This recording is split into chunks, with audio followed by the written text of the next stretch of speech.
Sinabi sa MC natin na malapit na raw yung one world government. Huwag tayong matakot sa one world government. Huwag tayong matakot sa reign of the Antichrist. Huwag tayong matakot sa tinatawag na marking of the beast. Ang katakutan natin, yung maiwan tayo sa rapture. Ang katakutan natin, mamatay tayo na walang kaligtasan. Walang isang bersikulo dito sa Biblia na matakot tayo kahit kamatayan. Matakot tayo kung anumang tribulation mangyayari. That is nothing. Wala iyan.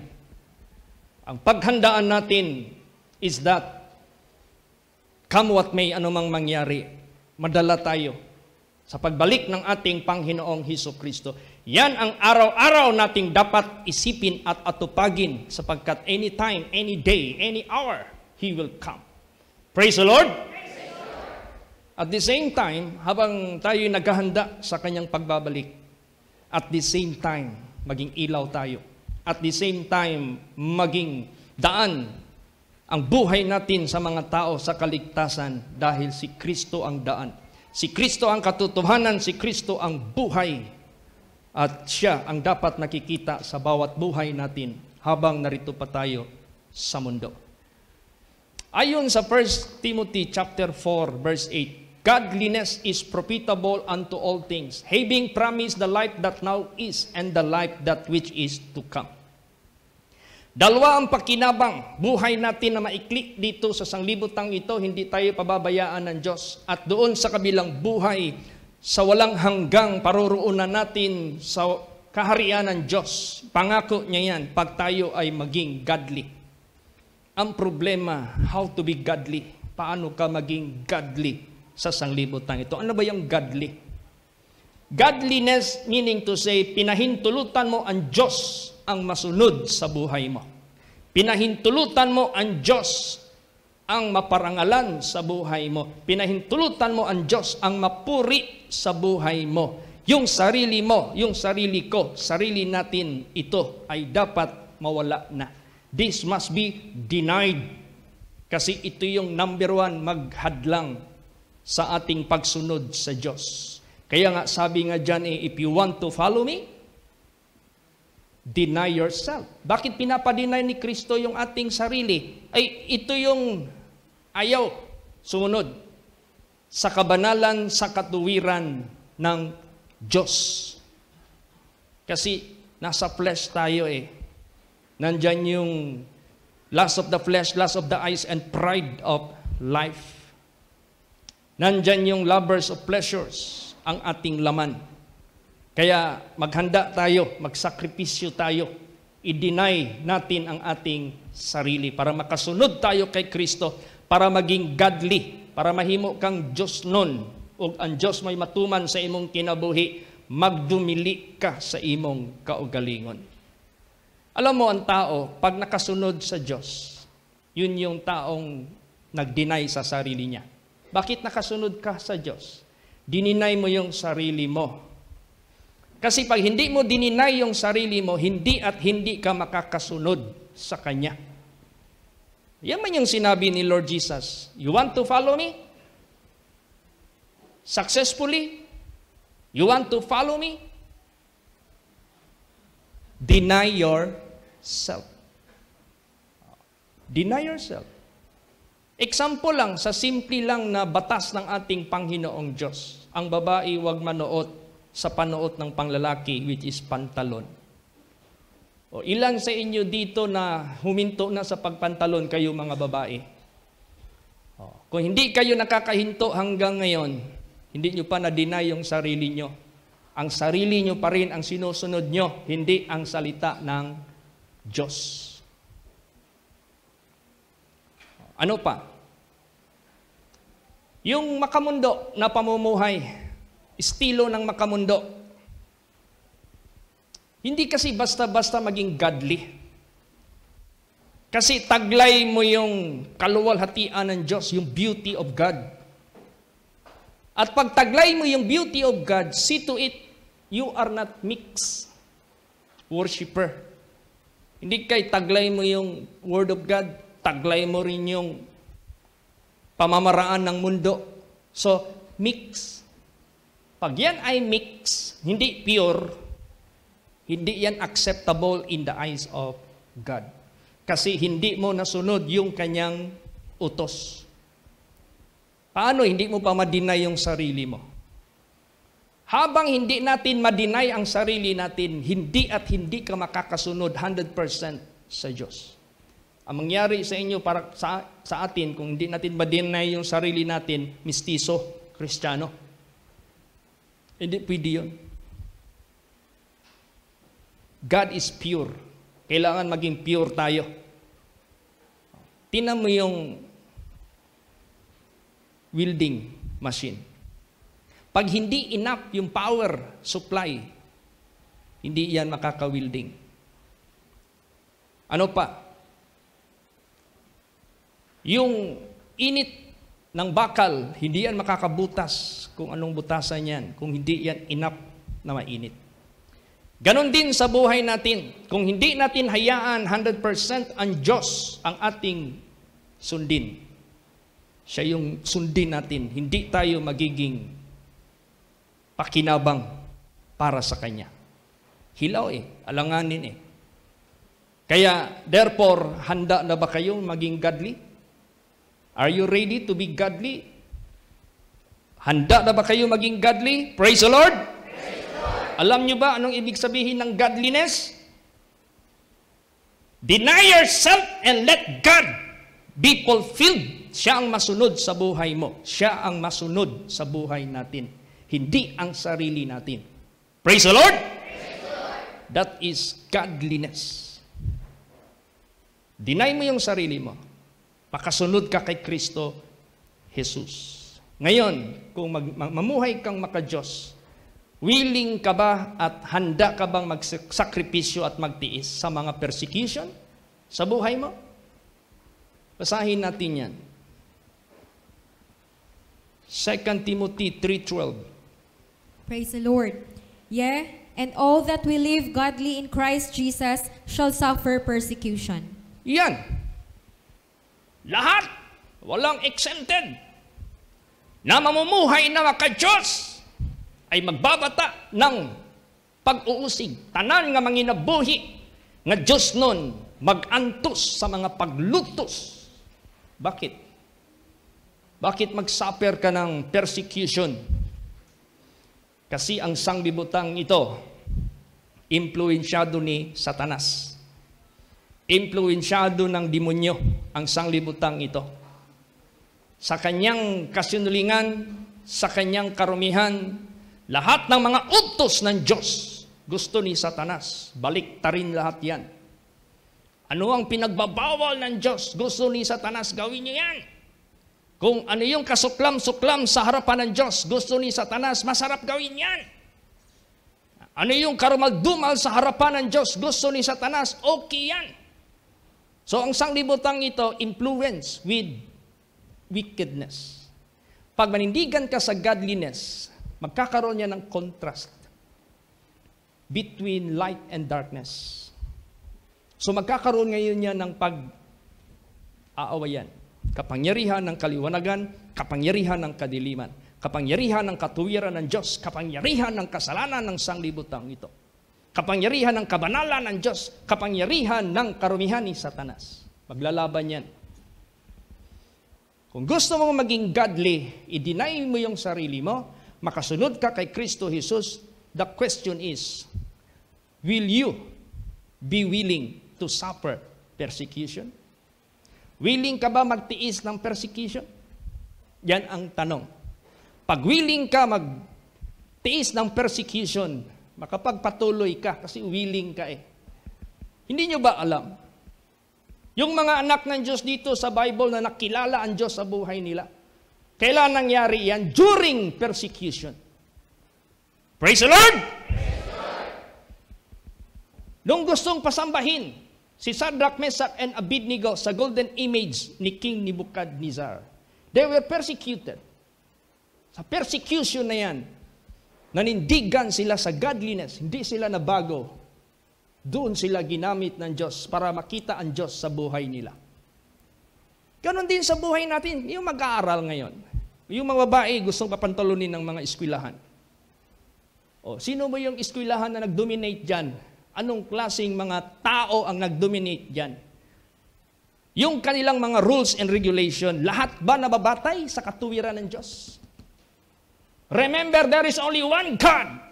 At lahat ng mga tao napapailalim sa Diyos. Hindi mo pwedeng sabihin, iba yung religion nila, iba yung belief nila. No! There is only one God. And who made His law to be observed by all men whom He made. Praise the Lord! Hindi mo pwede, hindi applicable yan. No! Bakit yung mga tao dyan, hindi yan under ng Diyos? So kung manindigan ka, i-persecute ka, huwag kang matakot. Diyan makikilala ang Diyos sa buhay mo. Diyan ka gagamitin ng Diyos sa persecution na yan. Lahat na mamumuhay na godly will suffer persecution. Tulad niyan, alam mo na ano ang Christmas, ano ang birthday ni Jesus, October 3. Tapos may imbitahin kayo ng Christmas party, punta rin kayo doon. Wala kayong panindigan. Bakit? Takot kayo i-persecute? Huwag kayo matakot i-persecute. Diyan makilala ang katotohanan ng Diyos. Do not hide the truth of God. Praise the Lord! Praise the Lord. Kaya nga sinabi sa Bible, be not conformed to this world, but you must be transformed by the renewing of your mind. Kung dati-dati blind ka pa sa katotohanan, you are conforming to this world. That's normal lang yan. But once you are already enlightened and you know already what godliness is to conform to the truth of God. Huwag mo ikaya. Kaya yung iba sa inyo, wala kayong wisdom, mag-post-post pa kayo na nag-attend kayo ng mga ano dyan. Ano kayo? Are you ashamed of the truth of God? Bakit para tanggalin kayo sa grupo na yan? What is important? You stood for Christ's truth sa katotohanan ni Kristo. Praise the Lord! Praise the Lord! Huwag matakot. Huwag mahiya. Kaya therefore, itong ating buhay, maglingkod man lang tayo kay Lord Jesus, huwag yung hilaw. Tandaan ninyo lahat ang mga banal na salita ng Diyos. Kaya nga isa itapon sa impyerno, duwag. Duwag manindigan. Duwag sa katotohanan ng Diyos. Duwag ng persecution for the sake of the Lord. Huwag tayong maging duwag. Kailan pa tayo magpagamit sa Diyos? Kailan pa natin ipaliwanag o ipakita ang katotohanan ng Diyos? Patay na tayo? After rapture? Ngayon, ang nararapat nating gawin. So, ang pangutana karon, willing ka ba? Mubarog sa maka-Diyos sa persecution. If you are not willing at talawan ka, you do not yet deny yourself. You are not yet godly. You are still worldly. You are still ungodly in the eyes of God. And God cannot use you. God cannot make you as His servant. Iba ang pinaglilingkuran mo, hindi ang Diyos. Ang dyablo. Kaya tandaan natin yan. Si Daniel, saan siya ginamit ng Diyos na nakilala ang kapangyarihan ng Diyos? Sa persecution. Nung pinapahinto siya mag-pray, at ang consequence, itapon siya doon sa lion's den. Dahil sa kanyang godliness, sa pagsunod sa Diyos, na-persecute siya, yes. Anong nangyari? Nakilala ang Diyos sa kanyang buhay, na-reverse ang judgment ng hari. Tingnan mo, mayroong Diyos na naghahari sa lahat ng hari sa mundong ito. Mayroong Diyos na nag-govern sa lahat ng gobyerno sa sanglibutang ito. Kahit paanong bansa ka na roon, huwag kang matakot. Isa lang ang lumalang sa earth, isa lang lumalang sa lahat ng bansa. Ang Diyos nila, yun yung, kung ang kinikilala nila ang Diyos lumalang sa langit at sa lupa, then ipakita mo sa kanila ang totoo na pamaraan ng Diyos. Kaya, be willing to be persecuted. Kasi tayo, ginamit ang mga lingkod ng Diyos dito sa pagpahayag ng kaligtasan ng Diyos, ng katuwiran ng Diyos. Hindi yung nakipag-conform sila sa sanglibutang ito, hindi yung nakipagsang-ayon sila, hindi yung gibend nila yung mga tuhod nila doon sa mga ungodly men. Hindi. Kaya, huwag matakot. You must be bold. Ang ating paglakad dito sa mundo, not by fleshly wisdom. Kasi kung i-please mo yung mga tao dito na mga ungodly, you are walking in fleshly wisdom. Wisdom yan na laman, hindi yan sa Diyos. Kaya tayo, kung mamuhay man tayo sa sanglibutang ito, in simplicity. Praise the Lord. Oo. Bakit pala wala kang makeup, wala kang lipstick? Basta malinis, banal, at matuwid sa harapan ng ating Panginoong Diyos. Bakit pala kung manamit ka hindi sexy? Modest. Kasi yan lahat na yan, nakasulat yan sa Biblia. Bakit pala yung behavior mo hindi malandi, kundi banal? Tayuan natin yan. Kasi yan ang nararapat nating ipamumuhay sa mundo. Simplicity. Praise the Lord. Basahin natin yan. 2 Corinthians 1:12. Praise the Lord. For our rejoicing is this, that the testimony of our conscience, that in simplicity and godly sincerity, not with fleshly wisdom, but by the grace of God, we have had our conversation in the world, and more abundantly to you, Lord. Yan. Tingnan mo. Our rejoicing is this, the testimony of our conscience, that in simplicity and godly sincerity, not with fleshly wisdom, but by the grace of God, you are what you are now. Nabago ka na ba? We have had our conversation in the world, and more abundantly to you, Lord.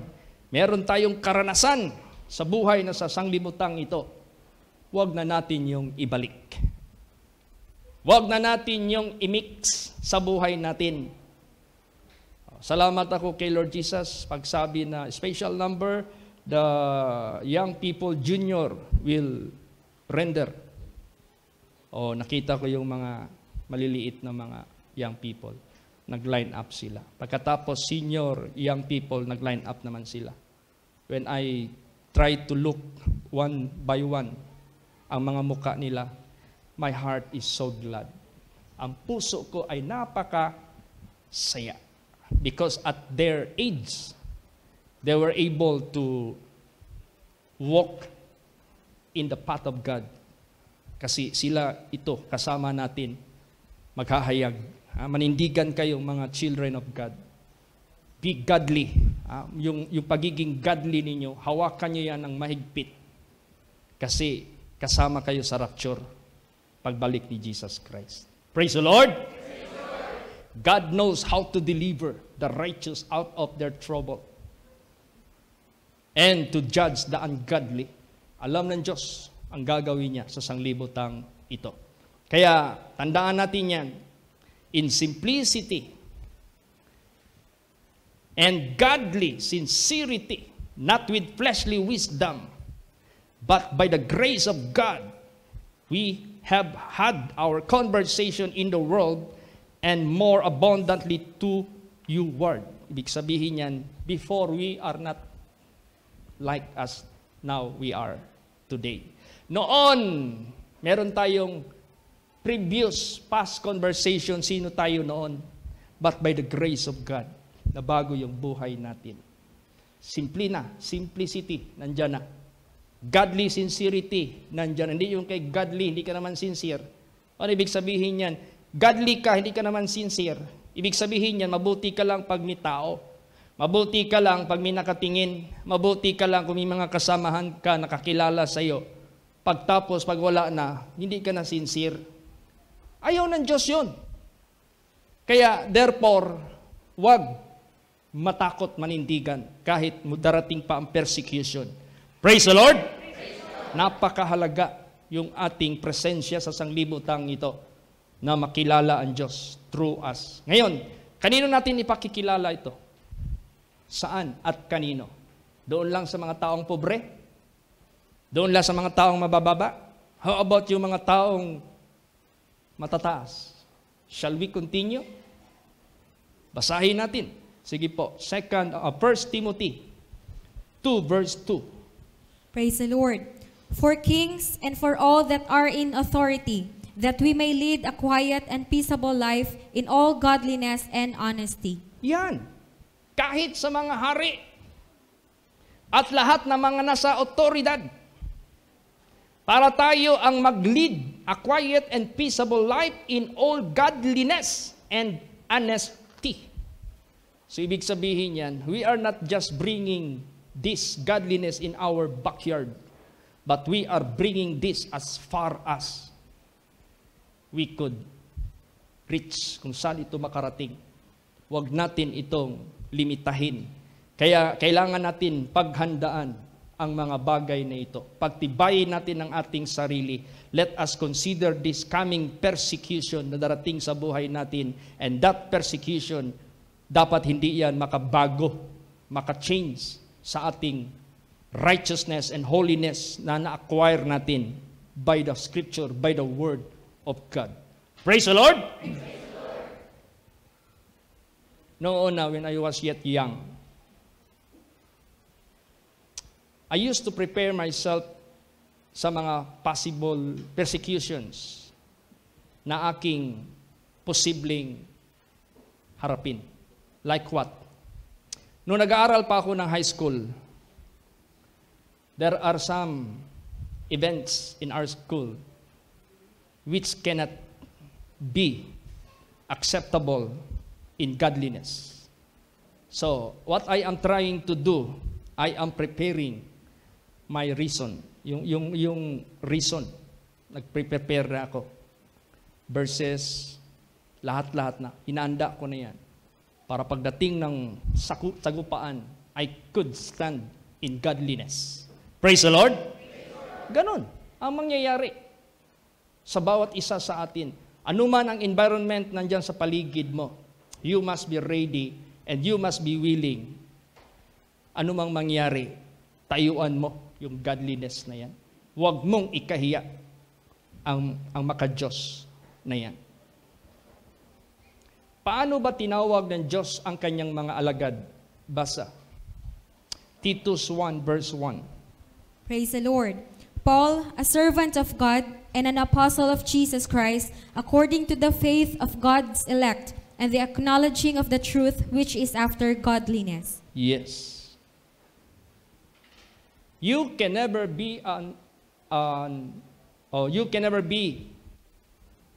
apostle or servant or minister of God kung hindi after godliness ang iyong pamamaraan.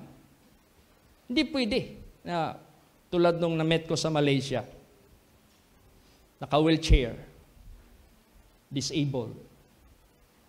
Anong sabi niya sa akin? You know, I used to go to nightclub.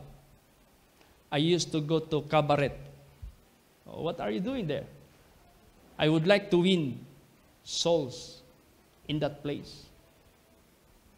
Sabi niya, pumapasok na siya ng diskohan, pumapasok na siya ng nightclub, ng cabaret, para imingle niya ang sarili niya sa mga tao na makasalanan, para i-win sila. Sabi ko, how do you do that? In what way mo ginagawa yan? Of course, I have to drink with them, with liquors. Of course, I have to join their vices. Okay, how many souls already were brought to God? Sabi niya sa akin, none. Wala. Baliktad. Instead siya ang magdala ng mga makasalanan sa Panginoon, ang mga makasalanan ang nagdagdala sa kanya sa impyerno. Anong klaseng winning of soul yon? Not after godliness. That is by the fleshly wisdom. makalaman, makamundo na katalinuhan. Hindi pwede yan. Ang sabi ni Lord Jesus Christ, naglinis ako sa sarili ko para sila masanctify. I sanctify myself that they shall be sanctified. Hindi pwede. Lalakad ka sa sarili.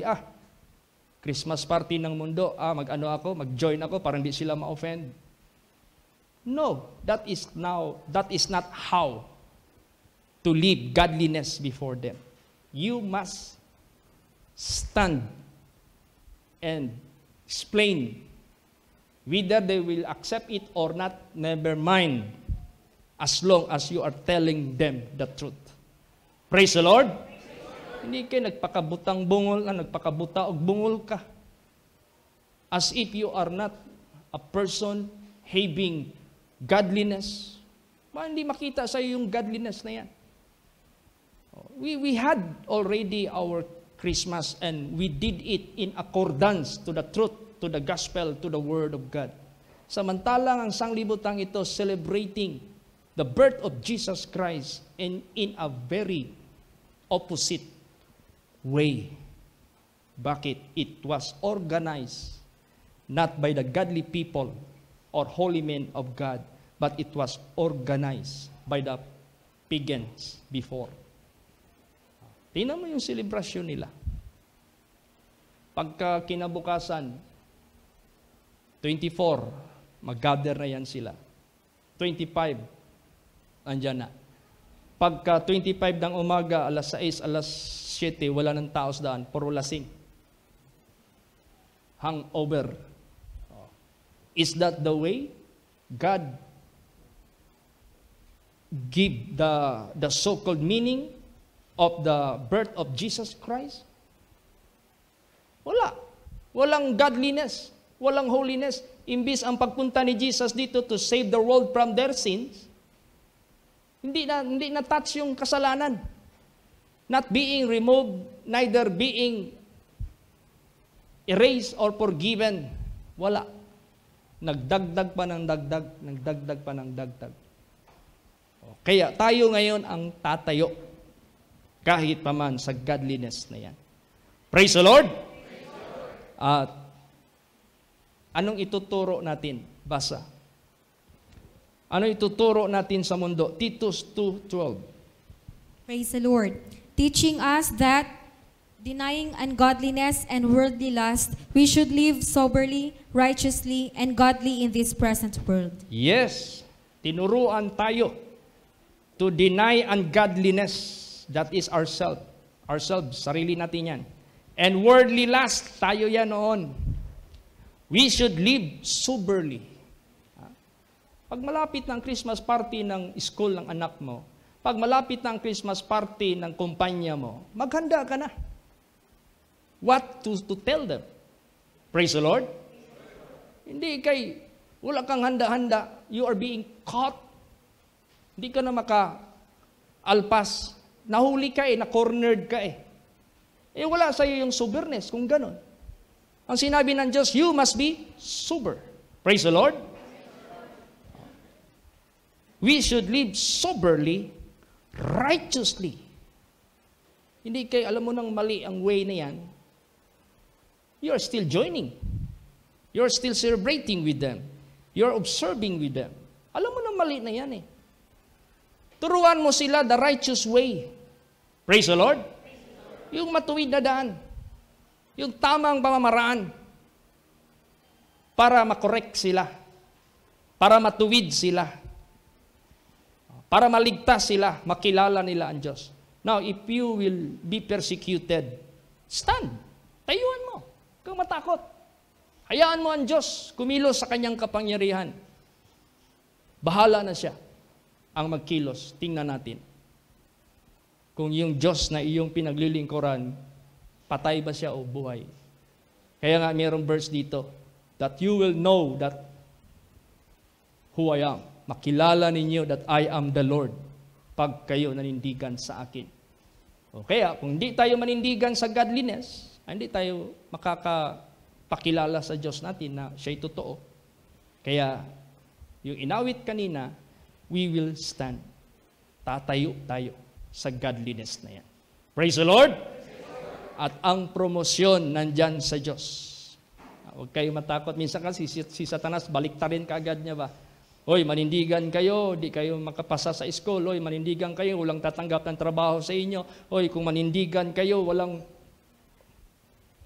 huwag kang maniwala kay Satanas. Bakit? Sino may-ari ng mundo? Ang Diyos. Praise the Lord! Praise the Lord! Oo. Kaya, yung pagkilala mo sa Diyos, lubos-lubusin mo na. Para walang anumang bagay sa sanglibutang ito that will stop you from being godly. You should be godly when in this present world sa sanglibutang ito. Anong klaseng conversation ang gagawin natin sa sanglibutang ito? Dahil malapit na itong patapos na itong mundo. Malapit na ito kung sa kandila, papaupos na. The system of the Antichrist is now being in practice but not yet fully implemented because the rapture is not yet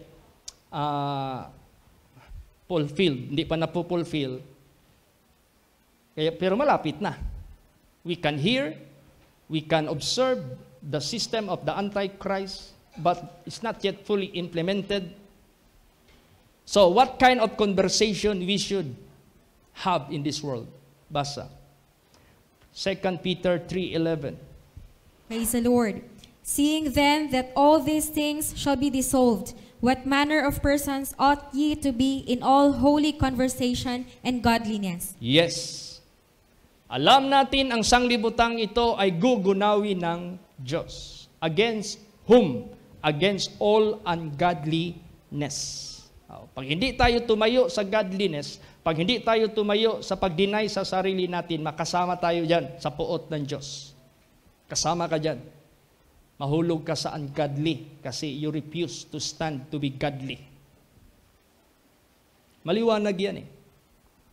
Hindi lang itapon sa impyerno yung hindi nakakilala sa Diyos. Kahit yung nakakakilala pero hindi tumayo, hindi sumunod sa pagiging maka-Diyos. Paparusahan ka ng Diyos. Kaya mag-ingat ang bawat isa. Pasalamat tayo sa ating Panginoon Diyos. He is telling us the truth. Praise the Lord! Sinasabihan tayo ng kanyang katotohanan. Tingnan mo anong sinabi ni Lord Jesus for those who are being persecuted because of godliness. Basa. Kawawa sila o ano? Basa. Matthew 5:10 hanggang 12. Praise the Lord. Blessed are they which are persecuted for righteousness' sake, for theirs is the kingdom of heaven. Blessed are ye when men shall revile you and persecute you, and shall say all manner of evil against you falsely for my sake. Rejoice and be exceeding glad, for great is your reward in heaven, for so persecuted they the prophets which were before you. Yan. Mapalad sila na being persecuted dahil sa righteousness ng Diyos. For theirs is the kingdom of heaven. Meaning to say, you should live and die in godliness. And you will enter into the kingdom of heaven. Praise the Lord! Praise the Lord. Blessed are ye when men shall revile you and persecute you and shall say all manner of evil against you falsely for my sake. Oh. Paano natin malaman that the way of the world is false? By the word of truth. Pag makompare mo na yung word of God at ang way of the world is contrary to the word of God, that is false. They might charge us. Kahit nanindigan tayo sa kanyang banal na salita, their charges will become false in the eyes of God. Huwag matakot. Praise the Lord! Huwag kang matakot. Huwag kang masindak. There is God who made the heaven and the earth. There is God. All colors, all races, all nations are under His rule, under His power, under His control. Kaya we have to be bold, showing the true God who made the heaven and the earth, and let us live after His likeness. Let us live after His righteousness. Let us live after His statutes and His commandments. Rejoice and be exceeding glad, for great is your reward in heaven, for so persecuted they the prophets which were before you. See? Lahat ng mga nanindigan na naglingkod sa Diyos noong unang panahon were persecuted. Tayo na manindigan din sa godliness will be persecuted. There is no difference, walang kaibahan. Kaya all that we live godly in Christ Jesus since from the beginning of the world until this present and onward, that we live godly will surely suffer persecution, but nevertheless rejoice, because great is your reward which is in heaven. Praise the Lord! Praise the Lord! Di kay hadlok ka sa imuhang pare, sa imong mare, sa imong mama, sa imong papa. What if they are not yet godly and you are now being enlightened and should be godly?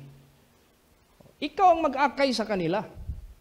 Ikaw ang magliwanag sa kanila. Ikaw ang mag-influence sa kanila. Hindi yung baliktad. Kaya anong sabi ni Lord Jesus? Basa. Matthew 5. No, dito pala. Matthew 16:24. Praise the Lord. Then said Jesus unto his disciples, If any man will come after me, let him deny himself, and take up his cross, and follow me. Yes.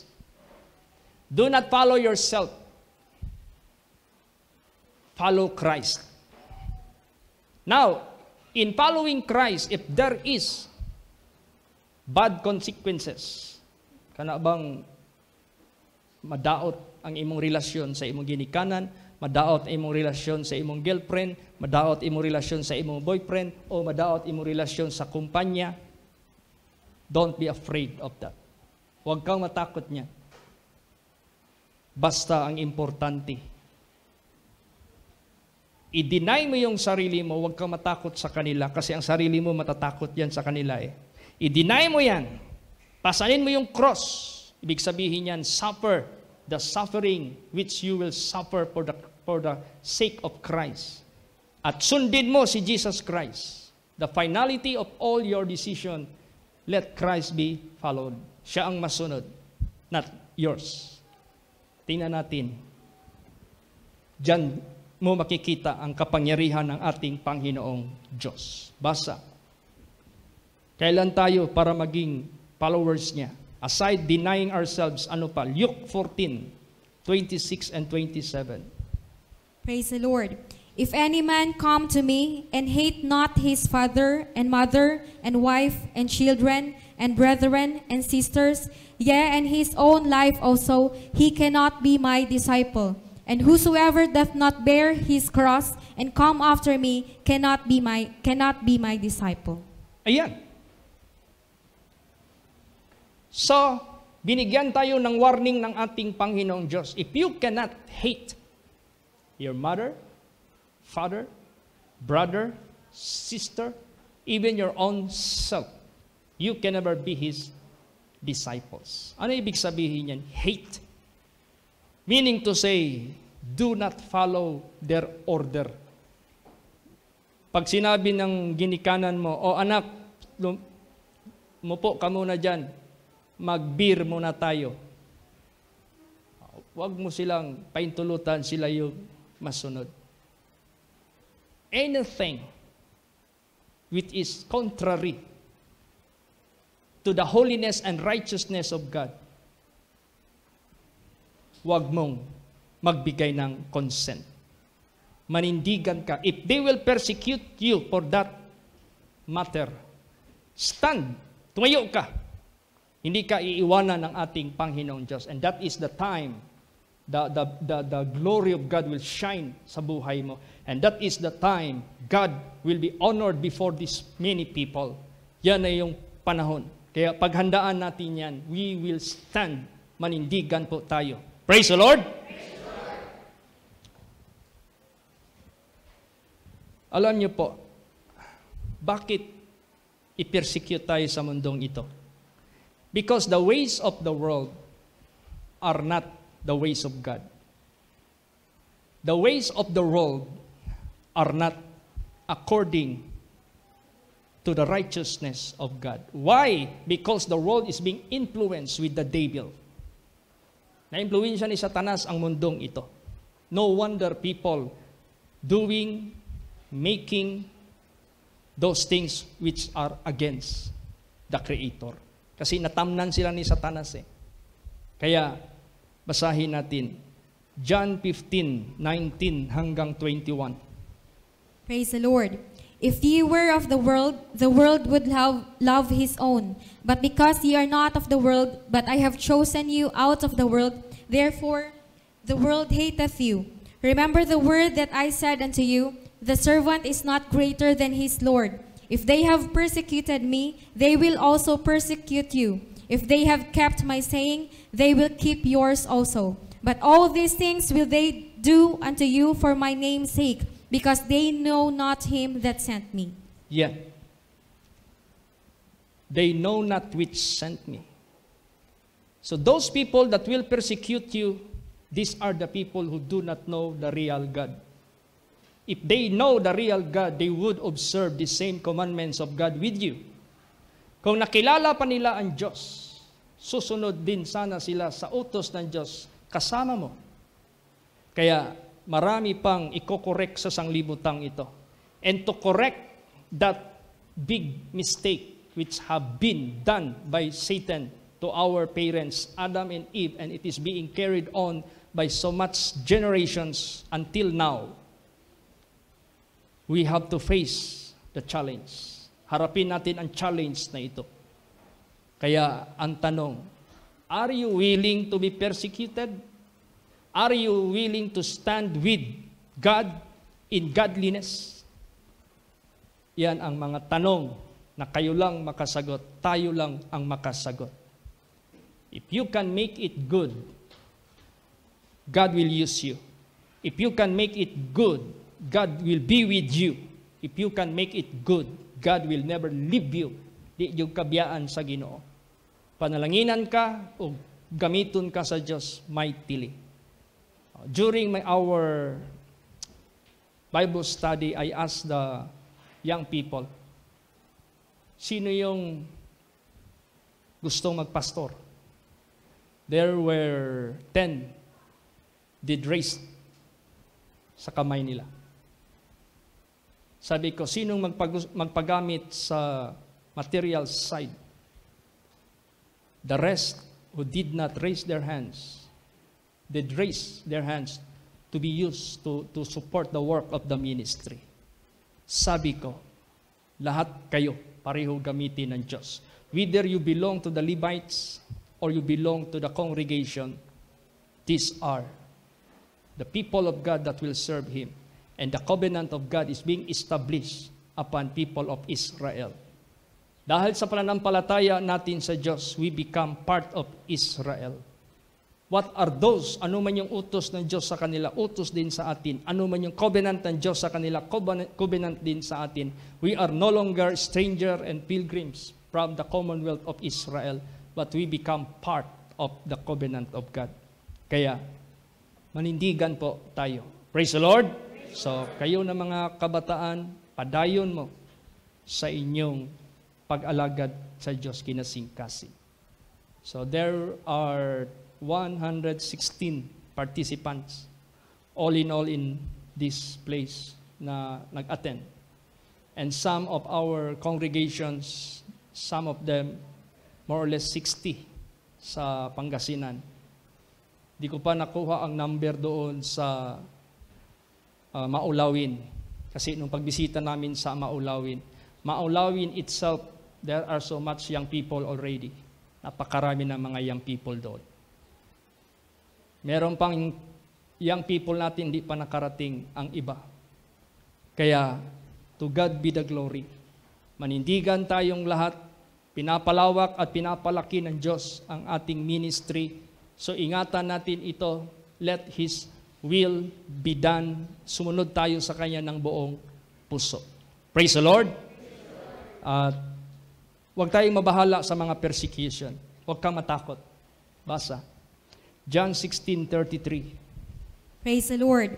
These things I have spoken unto you, that in me ye might have peace. In the world ye shall have tribulation, but be of good cheer. I have overcome the world. You see? There are two options here.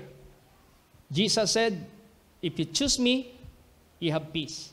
If you choose the world, you have tribulation. Kaya pili tayo.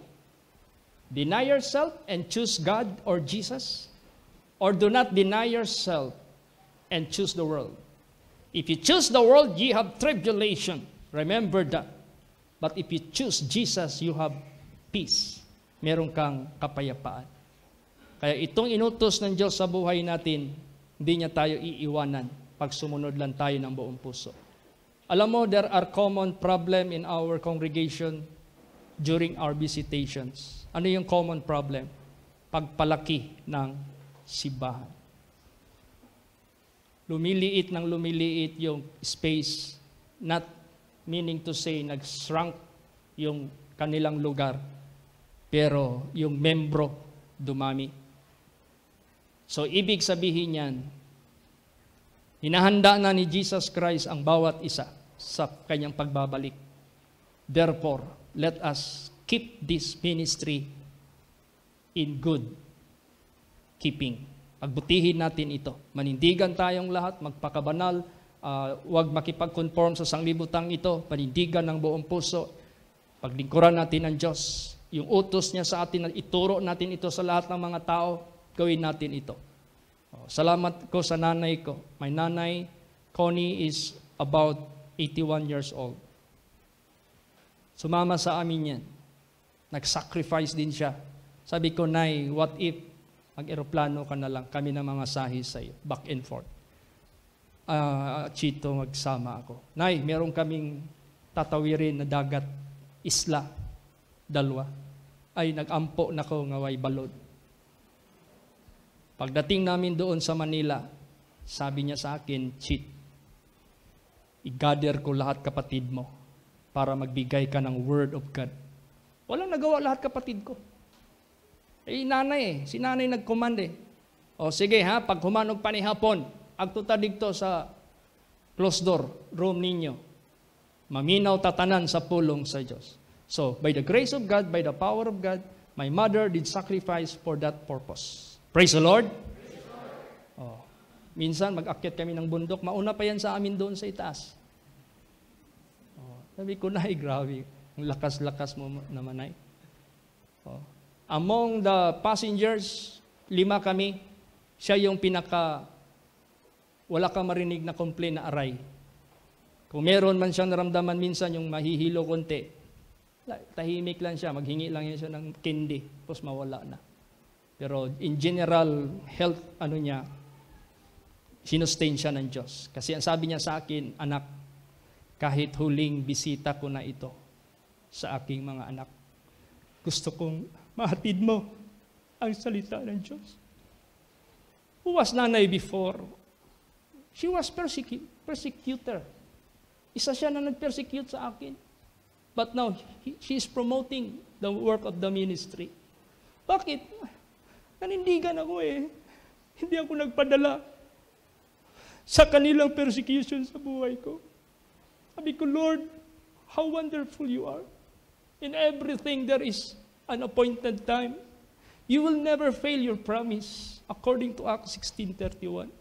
Kaya kayo, huwag kayo matakot, ma-persecute kahit ng mga magulang ninyo.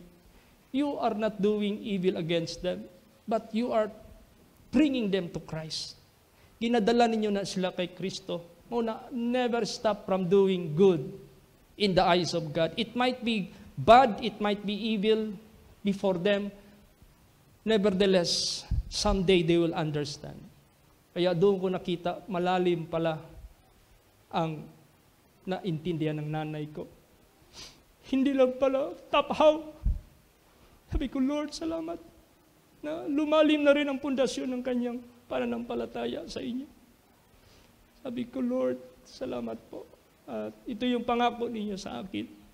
At yung mga kapatid ko rin, si Wing, isa na rin siya. Nanindigan na rin. Hindi na rin siya nagsuot ng pantalon. Willing na rin siya i-kick out sa company niya kung di siya payagan. Sabihin sa akin, Kuya, bahala na anong mangyari sa buhay ko. Naintindihan ko yung Word of God. Ayaw ko maiwan sa rapture. Sabi ko, good. Panindigan mo yan. Huwag ka mabahala. Ano mang maranasan mo sa persecution sa buhay mo, sa trabaho mo, huwag kang matakot, Wing. There is one who is able than them to let you survive in this world. Alam niyo yung verse na ang main, yung theme, key verse sa ano ngayon? Lamentation 3:26 hanggang 27. I-recite nyo nga yan sabay-sabay, yung people. Sige nga, 1, 2, 3, go!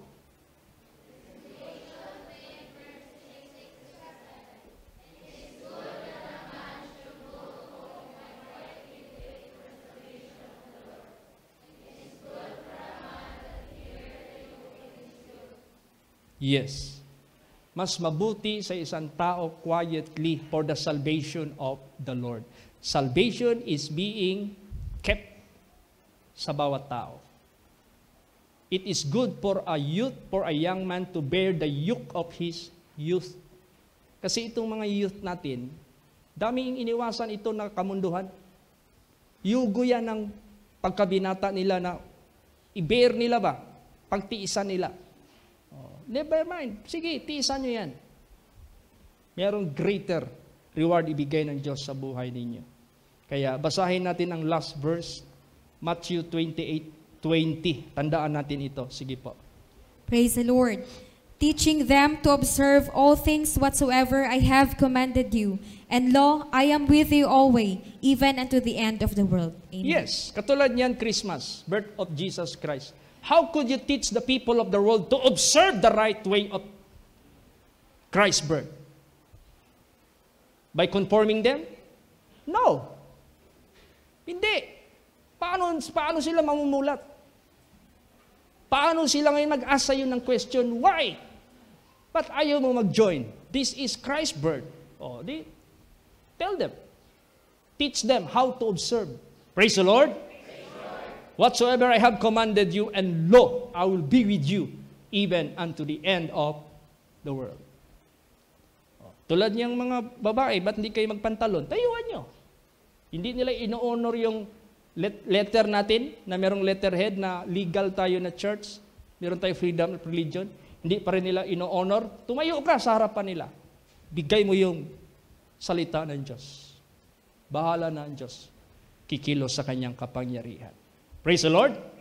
Because this doctrine of God, commandments of God, this must be taught. Kailangan maturo ito sa mga hari, kings, those who are in authorities, even unto all men. Paano mo yan maturo sa kanila that they might observe that? Manindigan ka, tumayo ka, para magkaroon ng argument. They will be forced to ask you why. And you will be forced to tell you why. Sabihin mo. At least na-reveal. Kaysa ikaw ang mag-reveal, hindi naman sila nagtatanong. Bakit sila magtanong? Sumama ka sa kanila . Kailan sila magtatanong? Kung hindi ka nakipag-conform sa kanila. Surely, they will ask you why. Kaya, to teach the world, not to conform the world. To teach the world to observe what God is commanding to all of us is to be godly. And to be godly, we will suffer persecution. And by persecution, God will be known. Praise the Lord! Sa persecution na ito, makikilala ang Diyos na ating pinaglilingkuran. So, to God be the glory, nag-increase ang number ng bawat member ng church natin, nag-increase ang number ng participants ng ating tawag dito, mga young people. Kaya sa nakita ko, it is now time to ask God ibeg natin sa Diyos sa prayer, Lord, gawan mo na kami ng big church. No? Kasi kung magsama pa ang mga parents ng mga batang ito, nako, wala na. Kung mag-attend yung lahat ng mga young people, saan natin ilagay?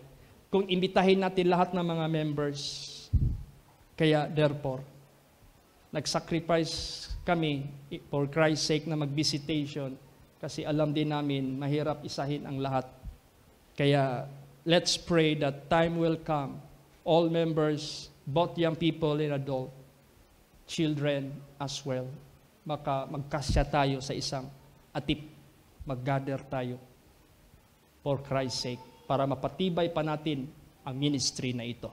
Praise the Lord! Magsitayo po ang lahat.